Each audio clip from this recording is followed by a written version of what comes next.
ولقد يسرنا القرآن للذكر فهل من مدكر.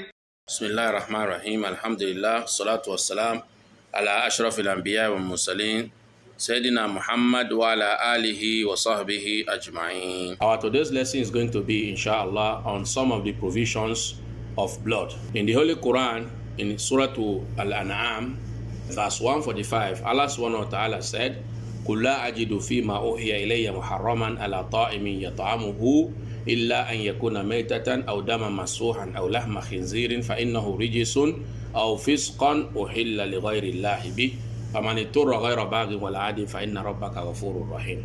Meaning of this verse is that Allah subhanahu wa ta'ala is saying to the Prophet sallallahu alaihi wasallam, to whom this Quran was revealed, that he should say, I do not find within that which was revealed to me anything forbidden to one who would eat it unless it be a dead animal or blood spilled out or the flesh of swine, that is pig.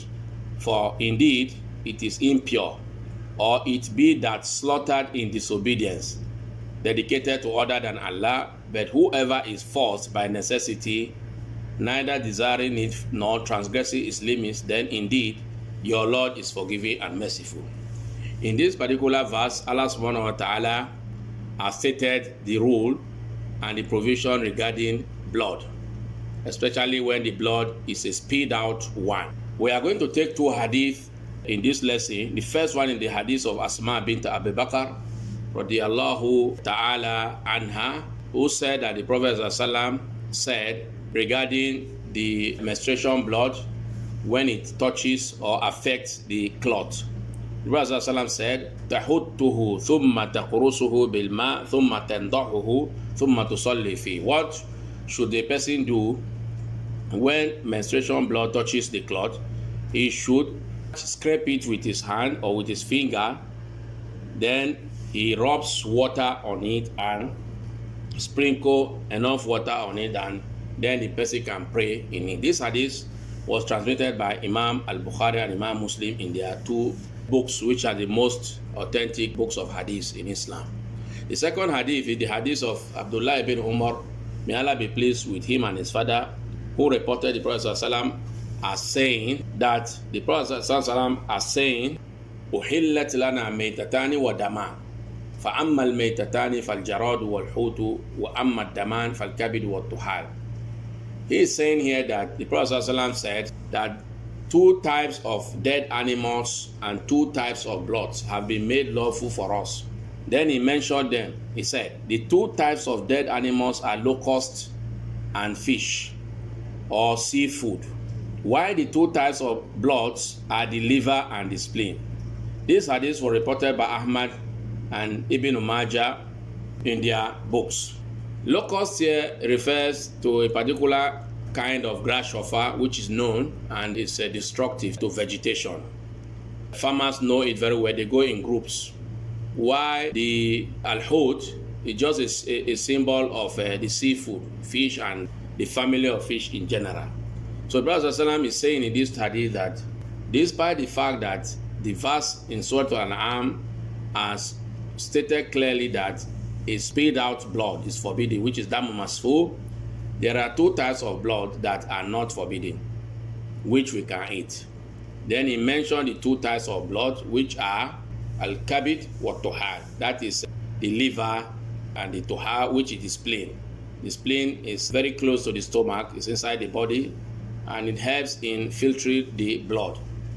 So it's part of the organs of the body, while also the kabid, which is the liver, is known. So if we are allowed to eat these two, despite the fact that they are classified under types of blood in Islam, we are allowed to eat them.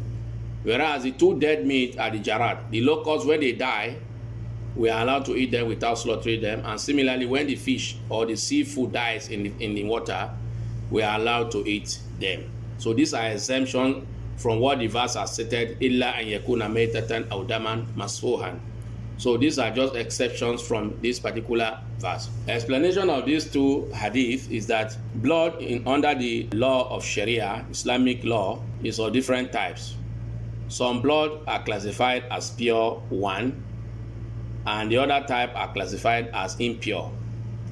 And to know the rules and regulations regarding these bloods, a Muslim needs to read hard and learn a lot of it, and at different times, not at once. So the benefits we get from here is that any blood that is spilled out, blood that flows and is much, that blood is najis, is impure.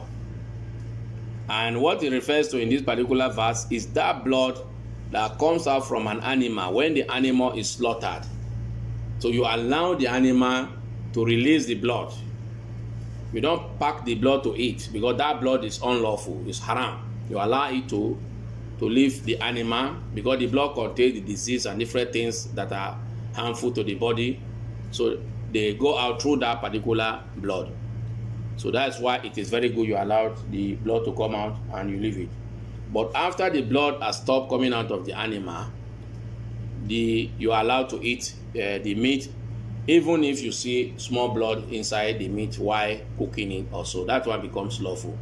But the one that is spilled out is forbidden. That's what this verse and this ahadith came to teach us. The second thing is that menstruation blood is impure. That is why if menstruation blood touches one's clothes, he has to go and remove it and scrape it and pour water on it, just as described in this hadith of Asma bint Abi Bakr. And the third ruling in this lesson is that the blood of a fish is lawful and is pure. Blood of a fish is lawful. So if blood of fish touches your cloth, you can play in it without washing it. So this is what we learn from this particular lesson of today. وصلى الله وسلم على نبينا محمد وعلى آله وصحبه أجمعين.